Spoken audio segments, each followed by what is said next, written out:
বুঝকো টাকা কোনে রাখছো? ভাই আমি কোনো টাকা পাই নাই ভাই। মাইন না দিলে কবি না টাকা কোনে রাখছো? তাড়াতাড়ি গো টাকা কোনে রাখছো? ভাই আমার কাছে এই 50 টাকায়, তাছাড়া কোনো মানি ব্যাগ পাই নাই ভাই। সাদ্দাম ভাই দেখেন এই মানি ব্যাগটা আপনার নাকি? আরে এটা তো আমার বন্ধুর পার্স। এখানে টাকা, এই টাকা 1 লাখ তো আমি আমার বন্ধুরে দিছি। বড় একটা উপকার করলেন ভাই, ধন্যবাদ। তাহলে দোকানে যাই আপনি চা খাইতে আসেন। আচ্ছা ঠিক আছে। দেখি রুবেলটা একটা ফোন দেই, মানি ব্যাগটা মনে হয় ভুলে রাখা গেছে। হ্যালো, হ্যালো, কই তুই? আর তোর দোকানের সামনে মরে আছি ক। আরে আমরা তো চা খাবার গেছি, টাকার 5টা তো তুই ফালাই দিয়ে গেছত গা। ওকে বন্ধু, এখানে একটু ঝামেলা হয়ে গেছে, তুই টুইটা বাড়ি মুড়ে একটু টাকাটা নিয়ে চালু করে আইতো। আচ্ছা দাঁড়া, আসতেছি আমি 1 মিনিটের মধ্যে। কি যে ঝামেলা করলো।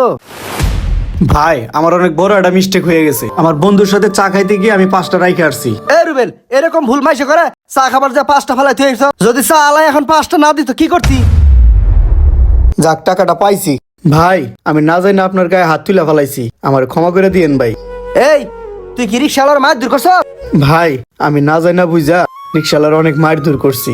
ভুল করলি তুই, অসহায় রিক্সাওয়ালারে হুদাই মারলি। ভাই আমি যদি লুবি কিংবা চুরি হইতাম তাহলে এখানে কিন্তু বইসা থাকতাম না। আপনি আমাকে আইসা কোনো প্রশ্নই করেন নাই, ধাম ধাম করে মারলেন। আজকে যদি আমার শরীরে দামি পোশাক থাকতো আপনি কিন্তু হাত দিতে পারতেন না। আমরা রিক্সাওয়ালা বলেই আমাদের গায়ে হাত দেওয়ার সাহস পান, অন্য 10টা মানুষের সাথে কিন্তু পারবেন না। এই গরিব মানুষের উপরে আপনাদের যত অত্যাচার। ভাই আমি খুবই লজ্জিত, প্লিজ আপনি আমাকে ক্ষমা করে দেন। আমরা গরিব মানুষ ভাই, আমাদের কাছে অর্থ সম্পদ নাই, আমাদের কাছে একটা জিনিস আছে, সেটা হলো ক্ষমা। এই গরিবরা ক্ষমা করতে জানে, আমরা তো পারবো না আপনাদের মতো শরীরে হাত তুলতে। আমি বিষয়টা বুঝতে পারছি ভাই, ও বুঝতে পারে নাই, ওরে ক্ষমা করে দেন ভাই। ওরে আমি আপনার কাছে ক্ষমা চাইতেছি ভাই। ঠিক আছে এ আয়।